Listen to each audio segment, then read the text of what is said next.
उत्तर प्रदेश की राजनीति से इस वक्त की बड़ी खबर सामने आ रही है। महिला आरक्षण बिल को लेकर सियासी पारा चढ़ गया है। महिला कार्यकर्ताओं ने सपा सांसद आनंद भदौरिया के आवास का घेराव कर जोरदार प्रदर्शन किया। बिल में क्यों नहीं लागू हुआ? उसके बाद उसमें ये क्लॉज लेकर के आए कि हम पहले जनगणना करेंगे, फिर परिसीमन करेंगे, फिर 2029 के चुनाव में लागू करेंगे। जब 23 में सभी दलों ने पास कर दिया। प्रदर्शन के दौरान सांसद आनंद भदौरिया ने महिलाओं से सवाल किया कि आखिर वे किसकी अगुवाई में यहां पहुंची हैं। इस पर महिलाओं ने जवाब दिया कि वे किसी के कहने पर नहीं बल्कि खुद आई हैं। महिला आरक्षण बिल को लेकर तीखी बहस शुरू हो गई। सांसद लगातार महिला आरक्षण बिल को लेकर अपनी बात समझाने की कोशिश करते रहे, लेकिन प्रदर्शनकारी महिलाएं अपनी मांगों पर अड़ी रहीं। अपनी सुनने आई हैं तो फिर सुना के चले जाइए। नहीं तो सुनाइए, आप लोगों पे फिर बहस कर रहे हो आप। जान रहे हो अपनी सुनाने भी आए से भाग रहे हो आप। अब बात सुनिए, बात सुनिए। उसके बाद 3 साल आपने भारतीय जनता पार्टी की सरकार क्यों बैठी रही? वीडियो में साफ दिखाई दे रहा है कि सांसद बार बार महिलाओं से कहते नजर आए, आप हमारी सुनेंगी या नहीं।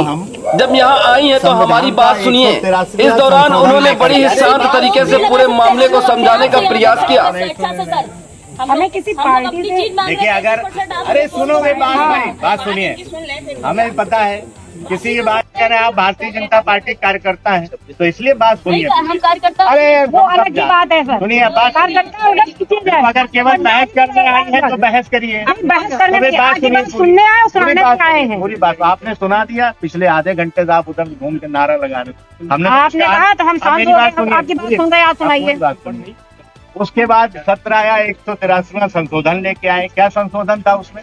कि जो 2023 में पारित हुआ था कि 29 में हम नई जनगणना और नए परिसीमन के आधार पर जो हम आरक्षण देंगे, वो कहा कि अब हम परिवर्तन कर रहे हैं। अब 2011 की जनगणना के आधार पर ही 2029 में लागू करेंगे। अब 2011 की जनगणना और परिसीमन, क्योंकि हम लोग मांग रहे हैं जातीय जनगणना। केंद्र सरकार ने जातीय जनगणना पास कर दी। हम लोग चाहते हैं जब गिनती होगी जातीय जनगणना आ जाएगी, 24 जब परिसीमन, जब नई जनगणना आ जाएगी, जातीय जनगणना आ जाएगी, परिसीमन करिए, 29 में लागू करिए। किसने रोका है? बढ़ा दीजिए इंफ्रास्ट्रक्चर। और हमारा भाषण सुनिए सदन के अंदर। मैंने क्या दिया 3 मिनट के भाषण में। हमें कोई आपत्ति नहीं कंगना रनौत रहे पार्लियामेंट में, हमें कोई आपत्ति नहीं मेवाड़ की महारानी रहे, हमें कोई आपत्ति नहीं हेमा मालिनी जी रहे, लेकिन हम चाहते हैं।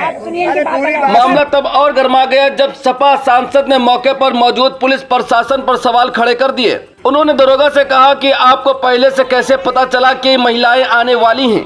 क्या पुलिस को सपना आ रहा था? सांसद ने यह तक कह दिया कि अगर कोई बड़ा विवाद हो जाता तो उसकी जिम्मेदारी कौन लेता। इतना ही नहीं, सांसद ने पुलिस पर बीजेपी के एजेंट की तरह काम करने का भी आरोप लगाया है। उन्होंने सवाल उठाया कि क्या यह जुलूस किसी साजिश के तहत लाया गया था।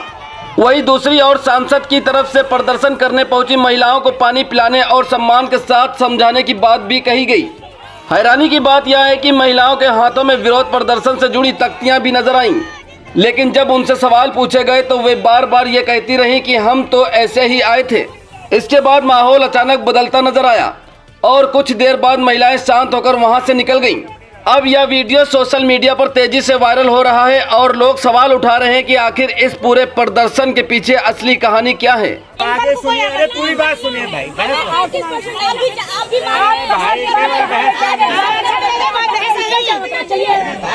पार्टी के एजेंट बन करके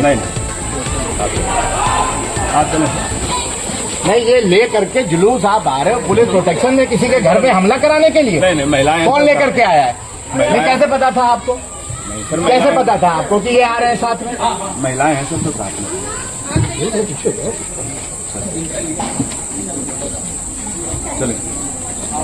नहीं, कैसे लेकर के आए आप सबको? जहाँ महिलाएं हैं तो साथ नहीं, महिलाओं का आपको सपना आ रहा था कि महिलाएं आ रही? ऐसा पुलिस की नहीं, पुलिस कैसे आई? पुलिस साथ में क्यों आई? जाने दो बेचारी हो, पानी वानी पी के जाओ, जाने दो इनको, पहले महिलाओं को जाने दो। चलो आप लोग चलो महिलाएं निकल गई, चलो। अरे बेचारी बताओ। अरे हम तो ऐसे आए भैया। कैसे आए बता दो ना। अभी तो आई, कहाँ की रहने वाली हो?